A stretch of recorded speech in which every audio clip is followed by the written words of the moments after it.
Abriram Filipenses 1, versículo de número 6. Vamos ler?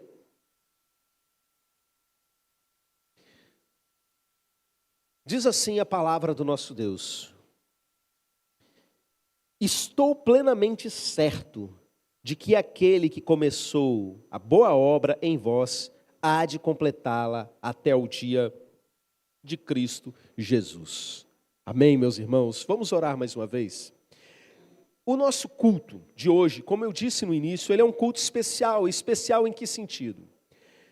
A mensagem será pregada, mas ao mesmo tempo que é uma pregação bíblica, nós também estamos em preparação para o nosso imersão total, para o nosso retiro espiritual principal da nossa igreja. Nós participamos de vários retiros, cada um com um objetivo específico, e esse, meus irmãos, ele é muito especial.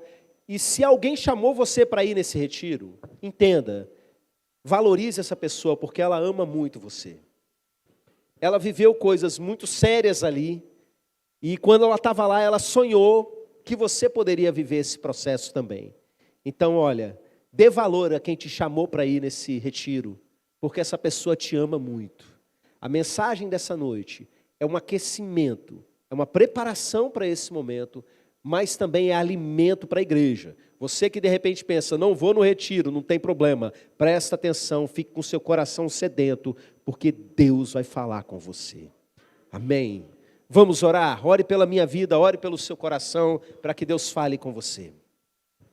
Levitas, em alta voz, é clamor.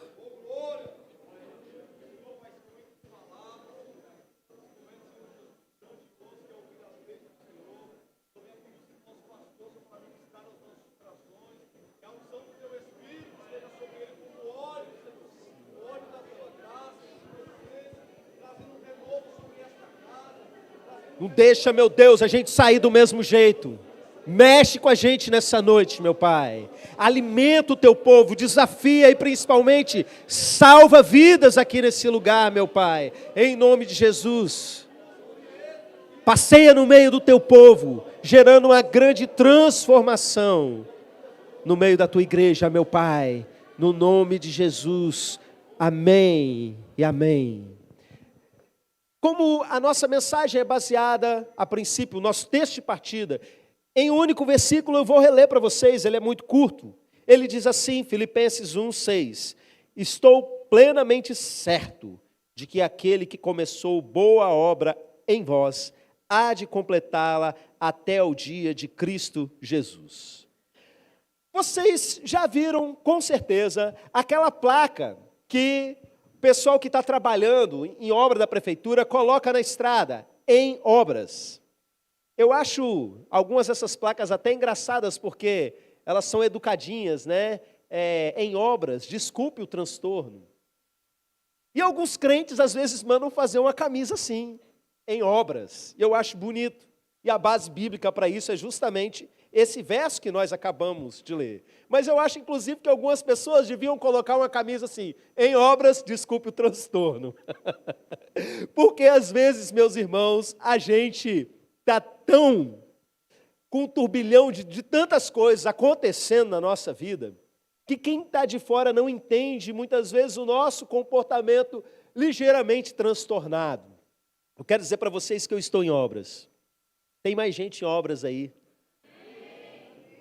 O apóstolo Paulo, ele disse que eu tenho certeza que aquele que começou a boa obra em vocês vai completar essa boa obra. E a mensagem dessa noite, a gente vai refletir um pouco sobre essa obra.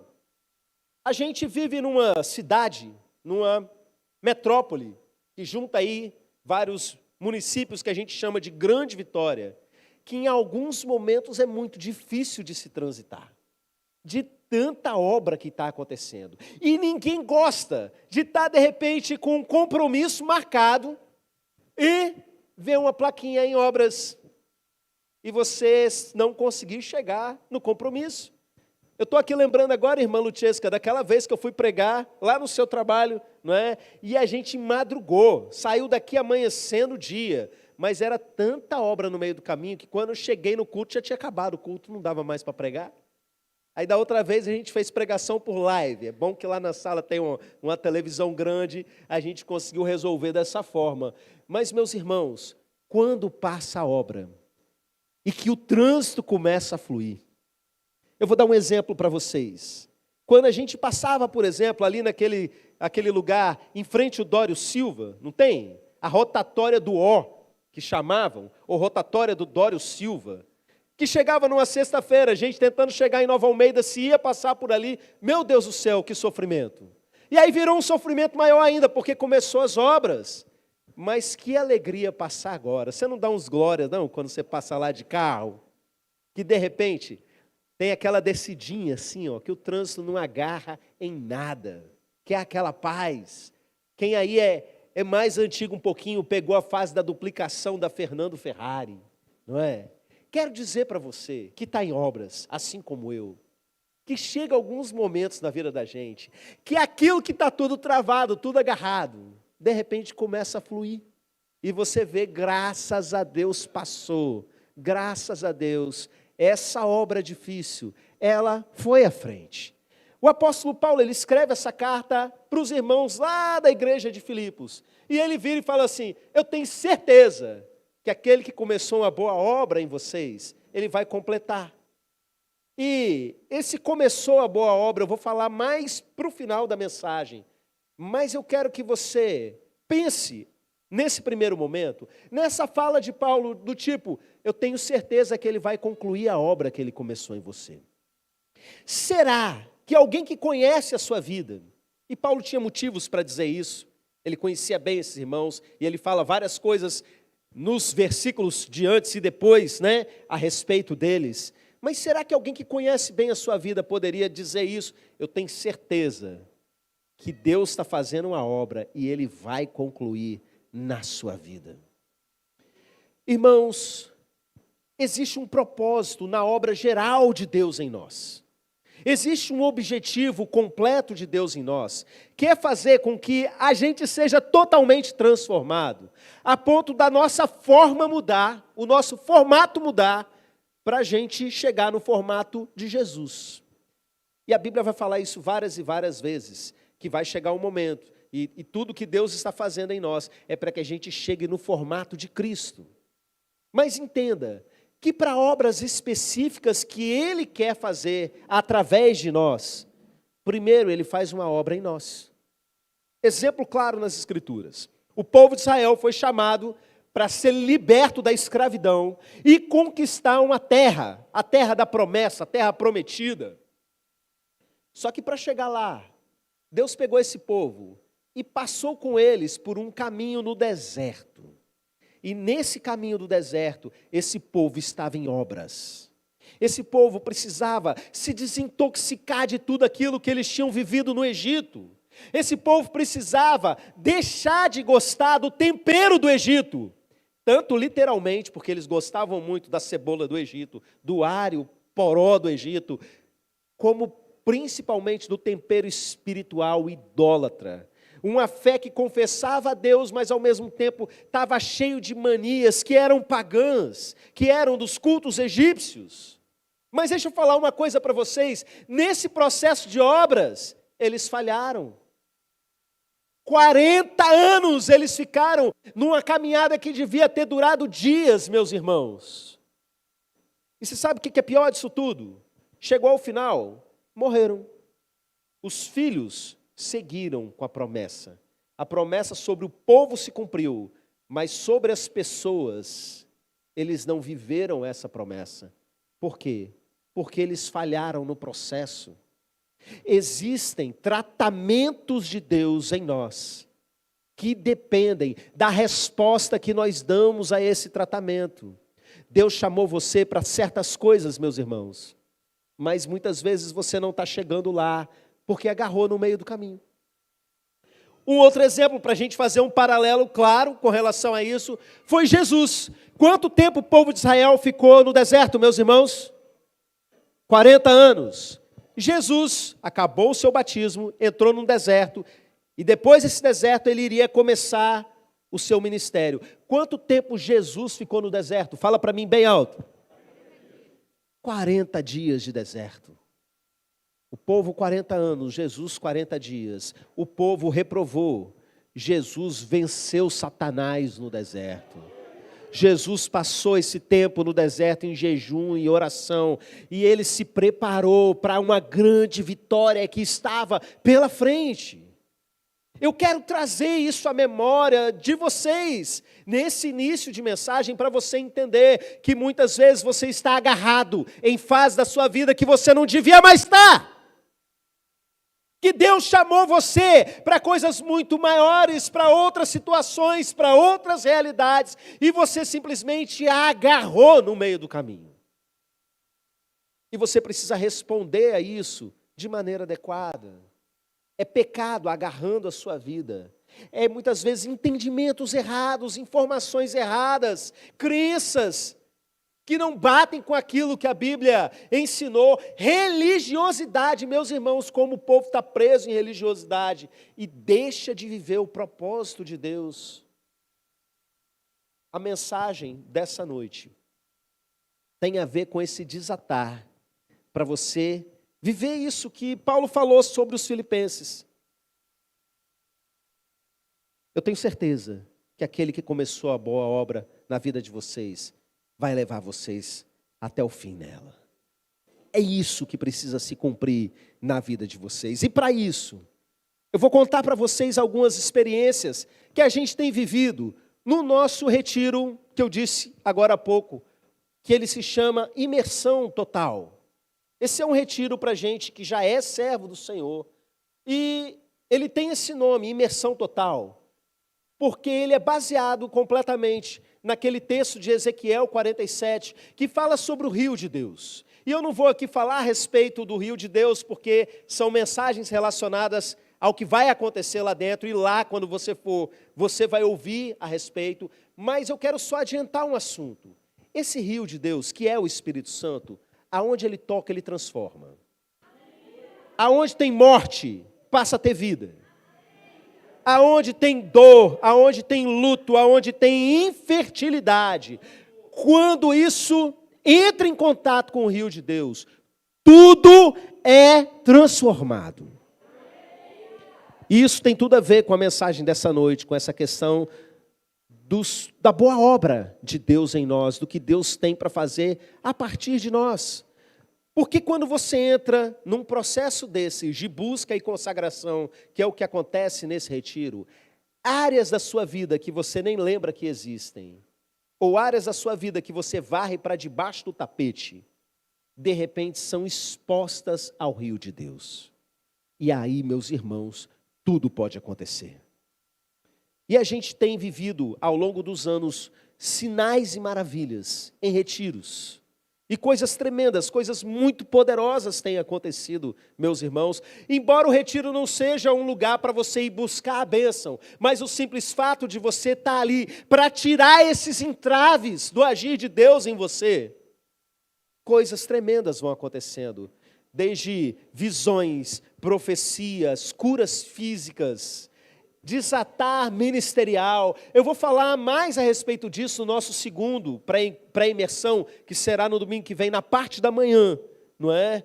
Mas nessa noite eu quero que você entenda esse princípio, o fato de você se colocar em contato com esse rio, e a promessa de Deus, achegai-vos a Deus, Ele chegará a vós. Você vai se achegando, vai tendo contato, coisas vão acontecendo.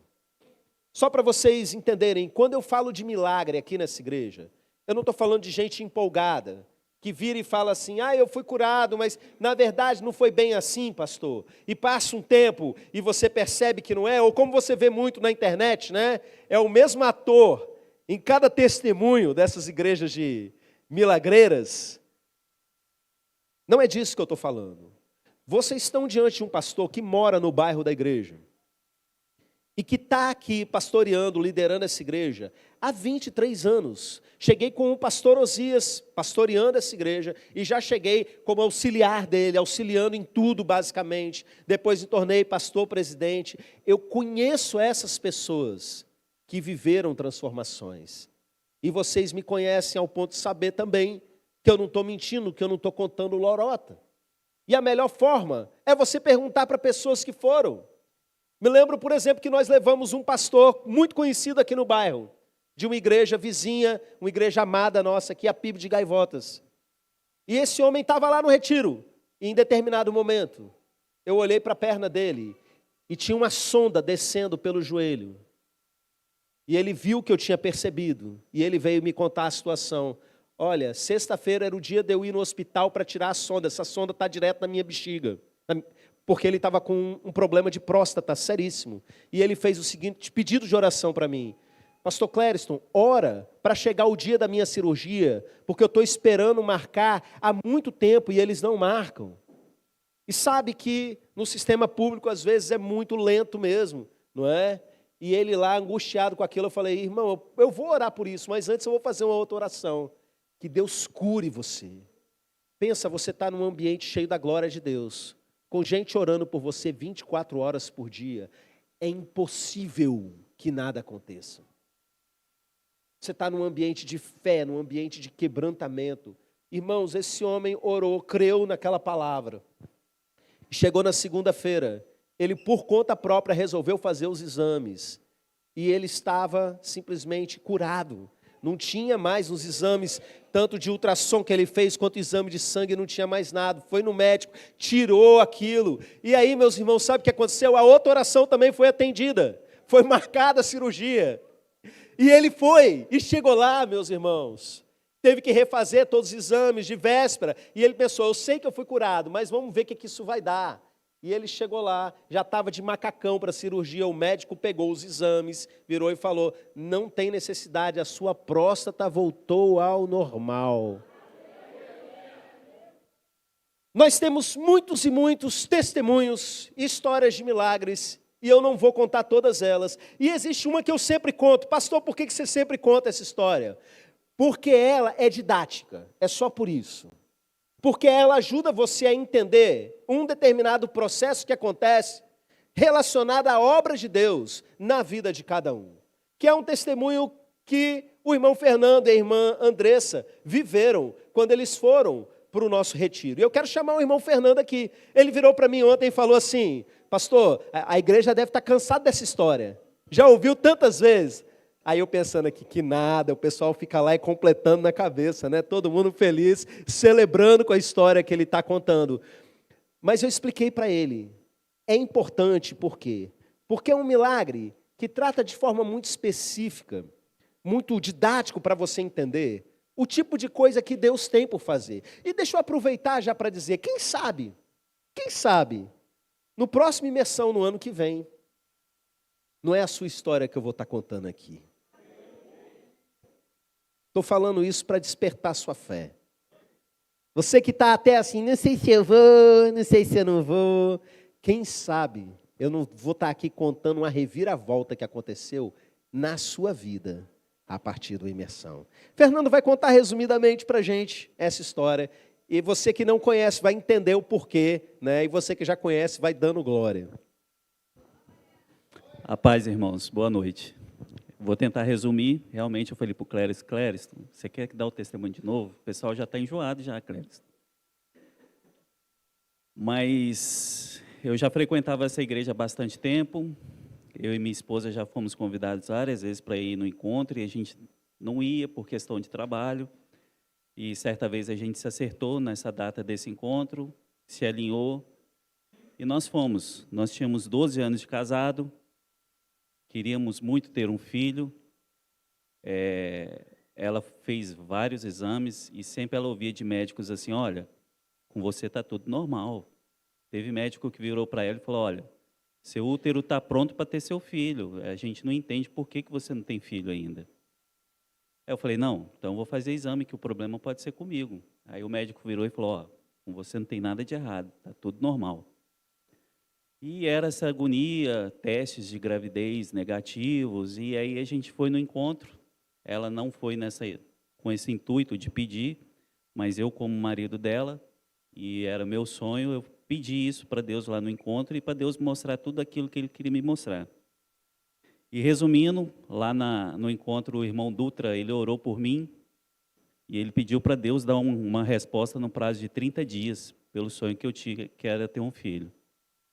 O encontro acabou no domingo, A gente fez as contas, a minha esposa engravidou na terça-feira, e com 30 dias após o encontro, Deus testificou. Ela estava grávida, no nome de Jesus.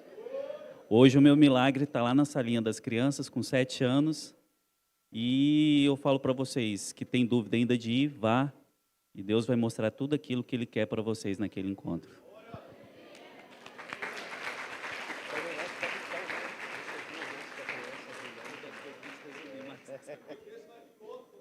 Ele resumiu bastante aqui. Teve um momento lá no retiro que ele teve a visão. Muitas pessoas têm visões lá e ele viu o rostinho da criança brilhando, meus irmãos. Teve gente na sala de oração orando por eles que também teve. Eu não me lembro se foi visão ou se foi algo que Deus falou diretamente, de que chegou o tempo e que ia acontecer. Por que eu gosto de contar essa história diante de tantos milagres, de tantas coisas que acontecem? Eu expliquei para vocês que é didático e eu vou te falar por que agora. Pensa comigo, 12 anos, já era servo de Deus, já estava aqui na igreja há um bom tempo, 12 anos sem engravidar, fazendo tudo quanto é teste, e de repente Deus faz ele ir lá, e só depois que ele foi, é que isso é liberado. Por que Deus fez isso com eles? E eu vou explicar para vocês como isso funciona a nível de tratamento espiritual. E para contar isso, para explicar isso, eu gosto de usar um outro testemunho, que é o meu testemunho, com relação também ao nascimento do meu primeiro filho. E você vai entender e vai fechar algo aí na sua mente com relação a esse agir de Deus. Irmãos, a Jennifer tinha engravidado e perdido o bebê no início da gestação, e passaram-se vários anos e não conseguia mais engravidar. E a igreja estava em oração, e eu me lembro, vários irmãos oravam por isso, sabiam que era nossa vontade, e nada de acontecer. E chegou em determinado momento, um certo ano aqui na nossa igreja, um ano decisivo na nossa construção, um ano de muita luta, muita batalha. Satanás tentou dividir a igreja, espalhou mentira no meio do povo. Eu sei que no final passou, mas a gente chegou tão destruído, tão acabado no final do ano, que a gente estava assim ruim emocionalmente. E a Jennifer tem um acordo comigo que é, independente de qualquer coisa, a gente precisa sair de férias. É o momento do ano que a gente tem para esfriar a cabeça, né, para sair um pouco dos problemas da comunidade em si e sair. E eu virei para ela e falei assim, Jennifer, a gente está apertado financeiramente e olha o estado dessa casa. A nossa casa, meus irmãos, ela até hoje tem um problema de umidade, a gente conseguiu resolver muita coisa nela, não é? Mas a umidade era tão sinistra que ela saiu destruindo todos os móveis, destruindo todo o reboco da casa. A mais de 1 metro do chão, o reboco estava todo soltando. Estava assim, um ambiente terrível, terrível, terrível. Eu lembro, né, e gosto de falar que esse menino que está aqui já, um adolescente, né? Ele era bebezinho na época, quando iam lá para casa, ele ficava descascando a parede, assim, de brincadeira, porque era gostoso de mexer, de tanto que soltava, meus irmãos. E eu me lembro que naquele momento eu virei para a Jennifer e falei assim, olha o estado da nossa casa. Tem condição de ter uma criança aqui?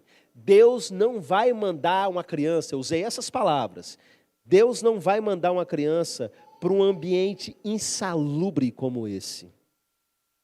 Não tem condições de uma criança pequena começar a engatinhar aqui com a casa do jeito que está, caindo os pedaços. E aí, meus irmãos, o que a gente fez? A gente foi orar, foi perguntar para Deus. E Deus confirmou no nosso coração que a gente precisava mesmo viajar. E a gente viajou, foi para a Bahia. E de lá da Bahia, eu percebi um negócio estranho. Eu ligava para minha mãe, a minha sogra estava junto. Ela ligava para a mãe dela, a minha mãe estava junto. E aí chegou um determinado momento que a Jennifer começou a passar muito mal. Ela comeu alguma coisa lá na Bahia, deu uma infecção braba, é outra história, não é? E ela queria vir para casa de qualquer jeito. Mas quando eu ligava para casa, o meu sogro falava assim, ô Clériston, não vem para cá agora não, segura a Jennifer aí mais um pouco. E falava algumas coisas assim que eu só pensava assim, gelava por dentro. Deu ruim. Algum problema pior agora estourou na igreja, algum outro abacaxi, né? E eles estão tentando proteger a gente, para a gente não estragar as férias, de tanto problema que já tinha acontecido. E aquela coisa, e eu comecei a segurar, calma, você já está melhorando, vamos devagarzinho. E a gente veio voltando de carro pela orla, parava um pouco, ficava um pouco num lugar, parava em outro, e ela doida para vir para casa logo. Quando a gente chegou, estava chegando em Nova Almeida, a gente combinou com a minha sogra, vamos primeiro jantar lá na casa da irmã Jerusa, e depois a gente segue para casa, beleza. E juntaram lá, a gente jantou, e quando a gente saiu e foi na direção da nossa casa, eu percebi quando eu entrei na rua que estava vindo todo mundo atrás. E tinha uns 3 carros, acho que estava irmão Jair, irmã Érica também, estava uma galera vindo atrás, assim, eles queriam filmar. Quando eu cheguei, que eu olhei para a minha casa, o meu muro estava de cor diferente. O meu muro estava reformado, tinha uma caixa de correio que não existia, estava lá instalada, o portão totalmente pintado. Aí eu falei, Jennifer, olha lá. Ela, o quê? Olha lá para a nossa casa. E a gente parou, meus irmãos, e quando eu abri o portão, parecia que o Luciano Huck tinha entrado na minha casa. Graças a Deus não foi ele, porque passa aquelas humilhações lá, né? Foram os irmãos da nossa igreja em Nova Almeida. E eu nunca vi uma demonstração de amor tão grande como esses irmãos fizeram. Eles passaram o mês de janeiro mexendo na nossa casa, na nossa ausência. Irmãos, não foi só rebocar a casa e pintar a casa, foi um nível de carinho, de cuidado, que vocês não têm noção. Tinha lustre nas lâmpadas, tinha paninho em cima das coisas na cozinha, tinha lugar, meus irmãos, que tinha extensão pendurada assim, eles passaram conduíte na parede, agora tinha tomadas pela casa fora.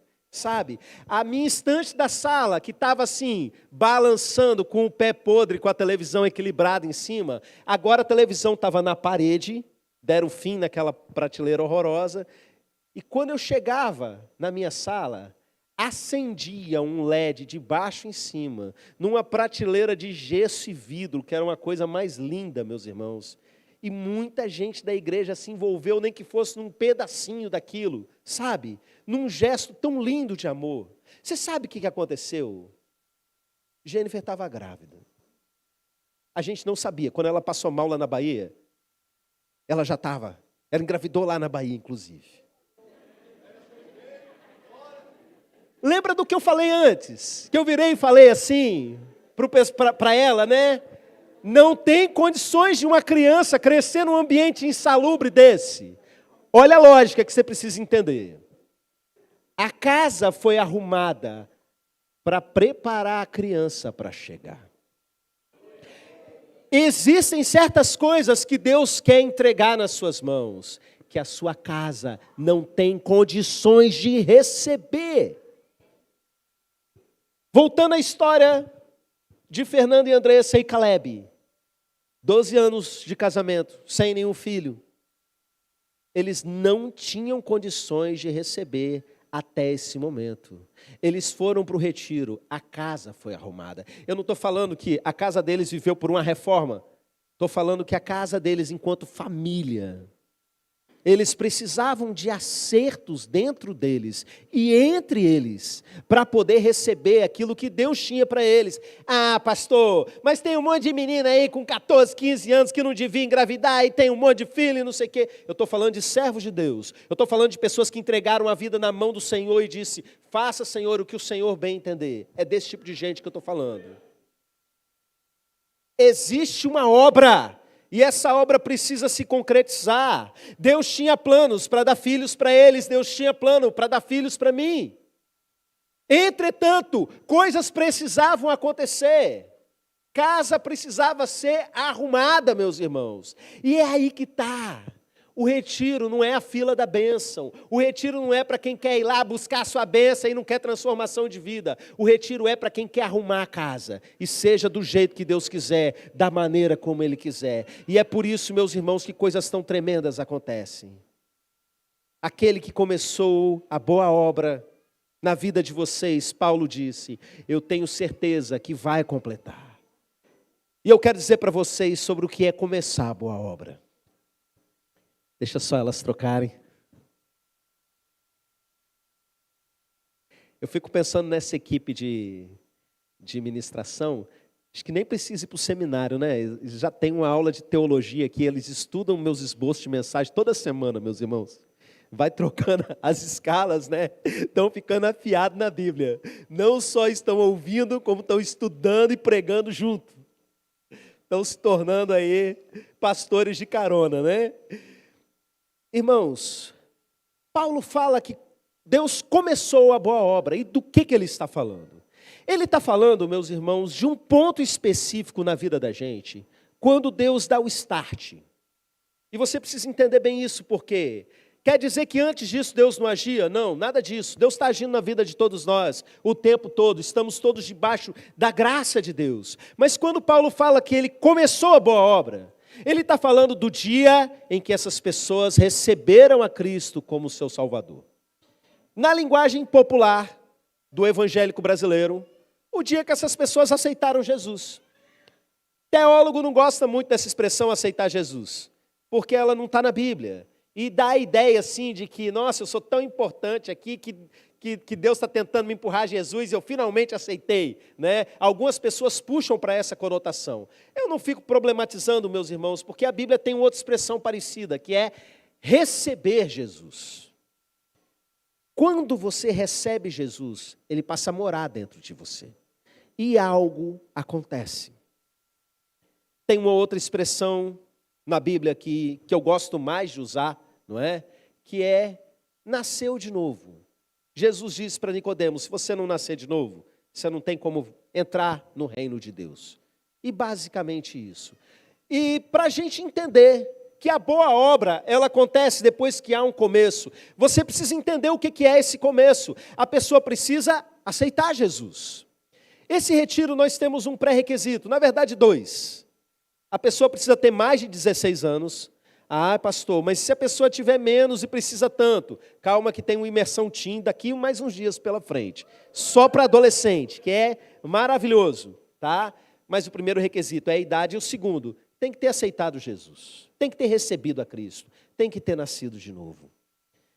E esse primeiro pré-encontro, além de ser um motivador para você querer ir, para você pensar, nossa, eu quero esse negócio, eu estou precisando justamente disso, de dar uma reviravolta na minha vida, é também para você se avaliar com relação a isso. Sabe por quê? Porque a maior parte das pessoas que não são ateias, elas acham que já aceitaram Jesus. Eu me lembro quando eu era garoto, e eu estava com meu pai fazendo visitas na igreja, e a gente encontrou uma senhorinha, e o meu pai foi evangelizar essa senhora e perguntou, a senhora já aceitou Jesus? E a resposta dela, que você já deve ter ouvido de várias pessoas, é, com certeza, eu aceito Jesus todo dia. Não entendeu do que a gente está falando. E eu preciso que você entenda do que eu estou falando. O que é o novo nascimento? Irmãos, o povo evangélico sabe que a salvação é pela fé, mas eles confundem essa fé com acreditar que Jesus existe. E pensa assim, eu não sou ateu, então eu creio em Jesus, então eu vou para o céu. E não é isso que a Bíblia ensina, meus irmãos.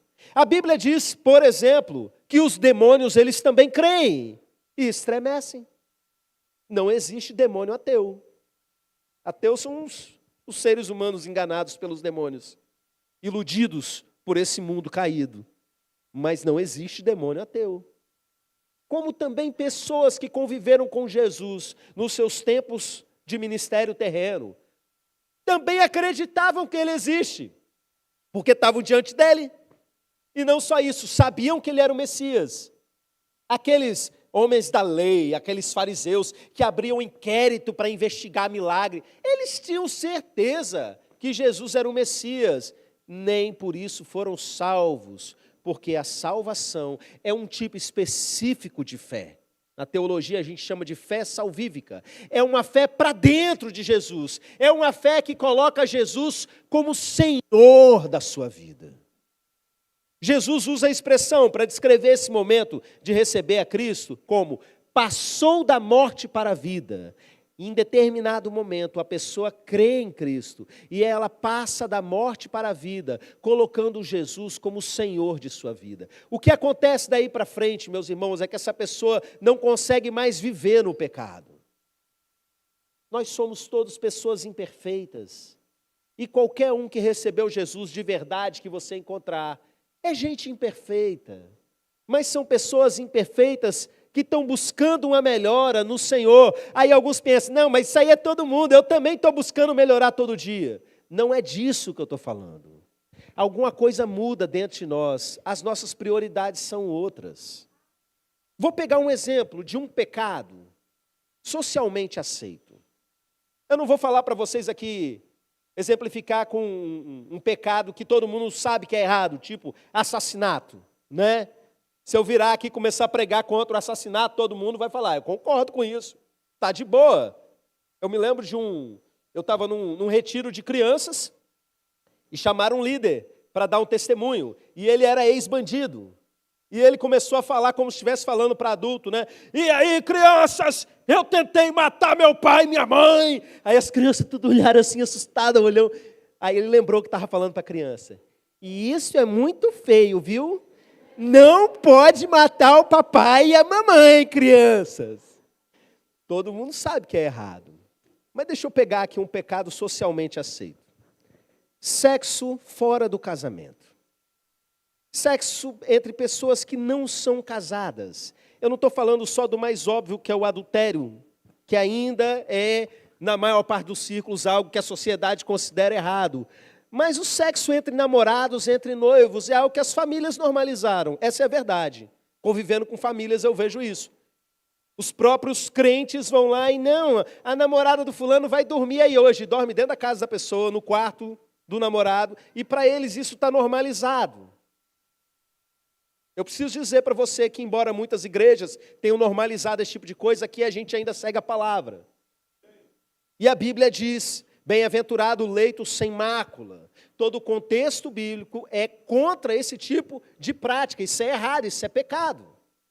E uma pessoa que ela não nasceu de novo, quem reina sobre a vida dela é ela mesma. Então ela faz o quê? O que ela tem vontade. Mesmo que ela saiba que é errado, ela vai orientar a vida dela naquela direção. Uma pessoa que aceitou Jesus, ainda que ela caia no pecado, ela não quer permanecer, se vira, dá um jeito de casar, corre atrás, não quer ficar no mesmo lugar com a pessoa porque sabe que vai cair. É uma luta, meus irmãos. Quem aí casou como servo de Deus, sabe a luta que passou antes de casar. Mas uma pessoa que não tem Jesus como Senhor, vou dar um exemplo de algo que eu ouvi como pastor uma certa vez. Pastor, eu quero entrar para o ministério de louvor. E a gente tem alguns critérios, né, meus irmãos? A pessoa tem que ser exemplo para a igreja. Mas assim, pastor, eu estou em santidade agora. Do que essa irmã estava falando? Ela estava dizendo que agora ela não estava mais transando com o namorado. E que agora ela podia, porque estava em santidade. Mas sabe por que ela não estava? Porque o cara não estava mais com ela. Estava em santidade porque, na verdade, estava solteira. Até arrumar alguém e botar dentro de casa de novo. Por quê? Jesus não reina. É a vontade da pessoa, não nasceu de novo. Eu estou dando exemplo de um pecado, de umzinho, sabe? É diferente de alguém que, meu Deus, estou aqui lutando para ter santidade. Não está. São pecados planejados, ensaiados, orquestrados. Eu vou fazer assim, desce dessa forma, depois eu me viro mais para frente. São pessoas que sabem que estão no erro e querem permanecer no erro. Eu preciso dizer para você, você ainda não passou da morte para a vida, Jesus ainda não reina sobre você, Ele não é Senhor sobre a sua vida. A pessoa que nasce de novo, ela vira essa página. Ainda que ela se desvie, ela está numa angústia grande, porque ela conhece a verdade, e tudo que ela quer fazer é voltar para o caminho do Senhor. E aí, se tem algo ou alguém no caminho impedindo você de servir a Deus, seja um relacionamento que você está apaixonadinha, você joga para o alto, porque o que importa é Jesus. E se é um emprego porqueira, sem vergonha, que bota você para mentir, para fazer um monte de coisa errada, você joga para cima e vai, nem que seja passar fome, mas vai passar fome com Jesus como seu Senhor. porque você passou da morte para a vida, porque você recebeu a Cristo como seu Salvador. Você não anda mais conforme a lei desse mundo, você não anda mais conforme os ensinos e conceitos desse mundo. É por isso, meus irmãos, que muita pessoa, depois que recebe a Cristo como Salvador, corre para se casar, termina com as amantes, larga emprego. Eu vi um testemunho bonito de um irmão que foi no primeira imersão que a gente teve, e a gente está querendo levar ele no atual, né? Ele contando que quando ele saiu de lá, ele viajou daqui para o Rio de Janeiro, para ir pedir perdão para o pastor dele da outra igreja, de quando ele era mais novo. A pessoa quer acertar a vida. A pessoa não aceita mais viver do mesmo jeito, por quê? Porque agora a luz entrou. Começou uma boa obra. Quando Paulo fala, eu tenho certeza que aquele que começou a boa obra, lá na frente, um versículo ou dois para frente, ele vai dizer, por que ele tem certeza? Porque vocês são participantes da mesma graça que eu. Aconteceu alguma coisa, a chave virou. Irmãos, tem gente que não quer aceitar Jesus, sabe por quê? Porque entendeu essa mensagem. Porque sabe que para aceitar Jesus, vai ter que parar de ficar fazendo oração para santo, para entidade, para um monte de coisa. Oferenda para isso, oferenda para aquilo. Sabe que vai ter que terminar relacionamento, sabe que vai ter que tomar um monte de postura. E aí a pessoa decide, eu não vou aceitar Jesus porque eu não quero parar com essas coisas. Eu amo mais a minha religiosidade do que o próprio Jesus. Na prática é isso. E se convence de muitas outras coisas. E eu preciso que você entenda o principal dessa mensagem. Não é sobre você ir para a imersão ou não. Se você for, a gente vai ficar muito feliz. E vai orar dia e noite para você sair de lá transformado. É sobre você ir ou não para o céu. Eu estou preocupado e eu estou angustiado com gente que está indo para o inferno. Não é com gente que não vai passar uma grande transformação e viver muitas coisas lá no imersão. Eu estou preocupado porque existe muita gente caminhando com as próprias pernas na direção da escuridão, amando a si mesmo, resistindo àquilo que Deus está convidando você para mudar. Irmãos, eu preguei aqui na semana passada sobre a volta de Jesus. E eu mostrei para vocês que se fosse agora, a qualquer momento, se hoje você for chamado à presença do Senhor, seja porque os céus se rasgaram e Ele veio, ou porque você morreu, e você não é um salvo, e você não passou da morte para a vida, e você não recebeu Jesus como Senhor. Tem um monte de evangélico que vai para o inferno, como tem um monte de espírita que vai para o inferno, como tem um monte de católico que vai para o inferno, porque não é religião. É você ter nascido de novo, por meio dessa fé, que coloca Jesus como o Senhor da sua vida. Que desculpa você vai dar diante do Senhor? Quando você ouvir, apartai-vos de mim, vocês que praticam a iniquidade, você vai lembrar, talvez, de quando Deus te trouxe para um culto como esse, e botou um servo dele para abrir a palavra e explicar sobre a boa obra. É de graça. Está acessível a todo ser humano. Não importa a língua que você fala, não importa a sua classe social. Já pensou se salvação fosse algo que dependesse de oferta, meus irmãos? Os pobres estariam perdidos. Já pensou se salvação fosse algo que dependesse de estudo, meus irmãos? Só quem estudou muito é que ia conseguir. De um entendimento muito complicado, você já pensou? Deus criou um sistema que unifica todas as pessoas de todas as épocas, de todas as nações. Basta você crer. E crer a esse ponto de colocá-lo como Senhor. Essa mensagem ela é tão simples, tão simples. E como eu disse na semana passada, eu preguei há poucos dias atrás para o Ariel com 4 aninhos. E para a Jaine com 5. Botei os 2 sentadinhos na rede, esses dias que eu estava lá na roça. E expliquei para eles, olha, tem sujeira no nosso coração. Aí a Jaine, mas eu já tomei banho, não tenho. E eu comecei, é o pecado. Essa mentira que vocês ficam contando. Essas coisas de desobediência. Todos nós temos sujeira no coração, que são as coisas erradas que a gente faz. Eles começaram a entender. E aí eu virei a página e mostrei do sangue de Jesus. Se você quiser, você pode pedir perdão para o Papai do Céu, e o sangue dele lava todos os seus pecados, toda essa sujeira. E olha, aí eu virei a página, era a página amarela, dourada. Você ganha direito de andar no céu, lá onde tem as ruas de ouro. E aí eu virei a página, tinha a página verde. Eu tinha pintado de lápis de cor, página por página, eu fiz um livrinho para eles assim. E olha, significa que enquanto você está aqui, você continua crescendo, você vai se santificando e todo dia você vai melhorando, porque Jesus mora dentro do seu coração. Eu quero fechar essa mensagem com você entendendo isso de Jesus morar do lado de dentro. Tem muita gente, meus irmãos, que viveu grandes experiências com Deus, mas com o Espírito Santo do lado de fora. Jesus disse assim para os seus discípulos: olha, o Espírito Santo, ele está com vocês, mas vai chegar um momento que ele estará em vocês. E é essa a diferença que você precisa entender, entre você ter o Espírito Santo agindo na sua vida, te dando livramento, botando gente no seu caminho, falando com você aqui e ali, e ele morando dentro de você, porque você se tornou a habitação dele, tendo recebido a Cristo como seu Senhor. Não quero você no retiro sem você ter recebido a Cristo como seu Senhor. Mas é muito maior do que isso. É sobre você entrar no reino de Deus. Eu quero convidar a igreja a se colocar de pé. Eu vou dar a chance de você orar e acertar a sua vida com Ele. Ministério de Louvor, ocupe aqui a sua posição. Toquem mais uma vez aquela canção que diz que eu não sou mais órfão, eu fui adotado. E nós vamos orar por conversão.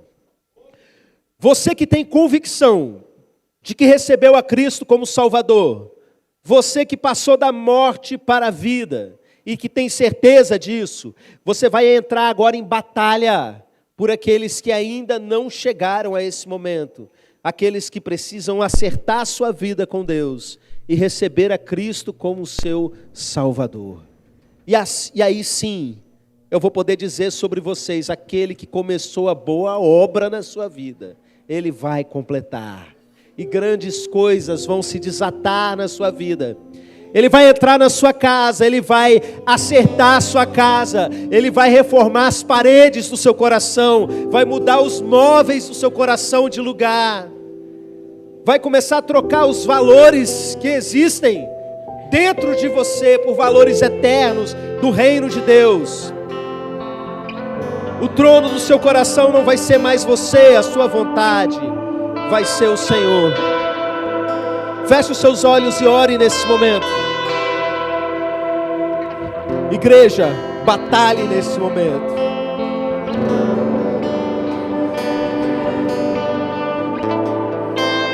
Levitas, clamem em alta voz. Esse é um momento de grande batalha. Contudo, aos que o receberam e aos que creram em teu nome,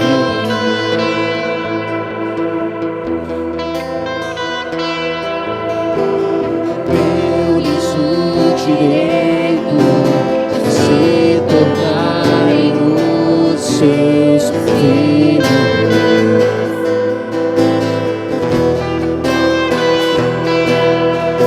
O Espírito de Deus testifica com o nosso Espírito que somos os teus filhos, que somos os teus filhos, que somos os teus filhos, que somos os teus filhos.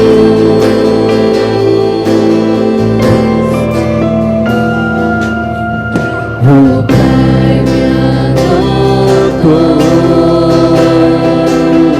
o seu amor me comprou.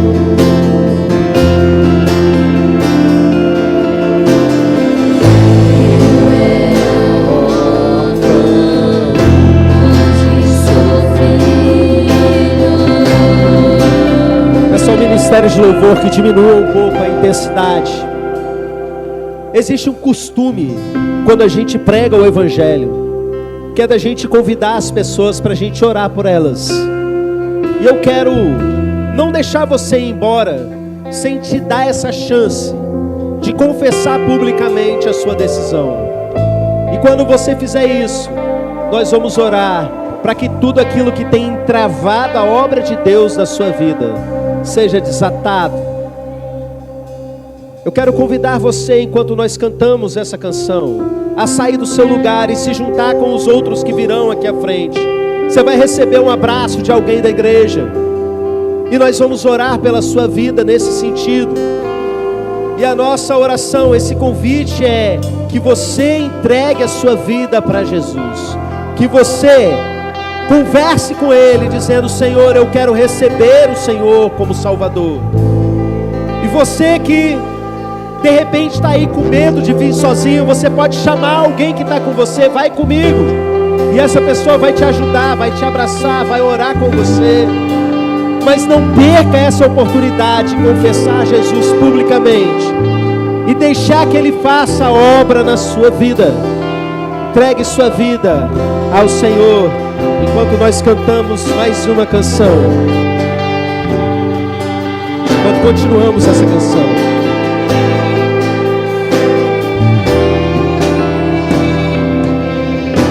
Tudo aos que receberam, aos que creram em teu nome.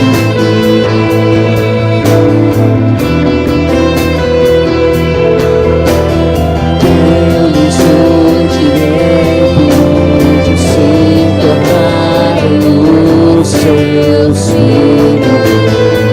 Podem ir chegando para cá. Não perca essa oportunidade. O Espírito de Deus testifica com nosso Espírito. Sim, que somos os teus filhos. Que somos os teus filhos.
Liberar uma palavra de bênção sobre esses que estão aqui, relacionados ao novo nascimento. Você que está desviado da presença do Senhor, você que precisa acertar a sua vida com Ele, aproveita, se agarra a essa chance que o Senhor está te dando.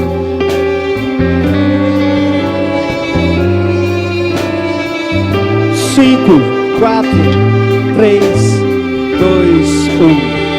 Estenda suas mãos na direção desses irmãos.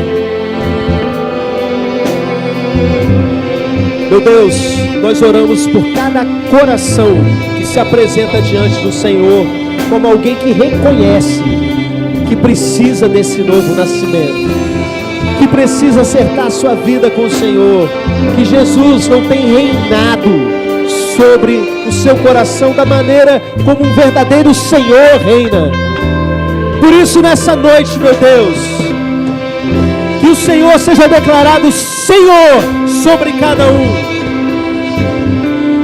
Que cada um desses caminhe como alguém que tenha convicção que o nome está escrito no livro da vida. Transforma cada um. E que a partir do dia de hoje as coisas sejam diferentes. Que uma verdadeira transformação aconteça. Porque a tua palavra nos promete que se alguém está em Cristo, nova criatura é. As coisas velhas passaram, eis que tudo se fez novo, eis que tudo se fez novo, eis que tudo se fez novo. Transforma, meu Deus, transforma, salva, meu Pai. Recebe esses novos irmãos, meu Pai, em nome de Jesus. Faz uma grande transformação na vida deles, meu Pai. Que a partir de hoje eles possam realmente declarar-se como salvos pelo Senhor, servos do Senhor Jesus Cristo, em nome de Jesus. Amém, amém, aleluia. Aplauda o Senhor. Dê um abraço bem apertado em cada um desses irmãos. Os levitas podem chegar perto, podem se achegar. Se você ainda não conhece, esse é o momento de você perguntar o nome, iniciar uma amizade, porque eles são sua família agora. São a família de fé do Senhor. Aleluia.